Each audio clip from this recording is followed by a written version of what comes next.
అందరికీ నమస్కారం. మొన్న మేము పుష్ప సినిమాకి ప్రీమియర్స్కి వెళ్ళినప్పుడు ఆర్టీసీ క్రాస్ రోడ్స్ సంధ్యా థియేటర్కి వెళ్ళామండి. అక్కడ అనుకోకుండా క్రౌడ్ టర్న్ అవుట్ ఎక్కువ అవటం వల్ల మేము సినిమా చూసి వచ్చిన తర్వాత మాకు తెలిసిన విషయం అంటే నెక్స్ట్ డే మార్నింగ్ దట్ ఆ క్రౌడ్లో ఒక ఫ్యామిలీ వచ్చారు.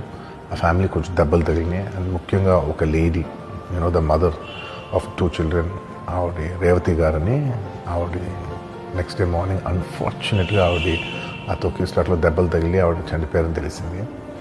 అది తెలియగానే మేము సుకుమార్ గారు, మేమందరం మొత్తం ఎంటైర్ టీమ్ ఆఫ్ పుష్ప అందరం సడన్గా డిసప్పాయింట్ అయిపోయి ఒక షాక్లోకి వెళ్ళాము. ఎందుకంటే అసలు ఇది వెరీ అన్ఎక్స్పెక్టెడ్. ఎందుకంటే లాస్ట్ 20 ఏళ్ళుగా ఆల్మోస్ట్ అన్ని సినిమాలకి మెయిన్ థియేటర్కి వెళ్ళి సినిమా చూసి వస్తాం అనేది ఒక తెలియని ఆనవాయితీ లాంటిది.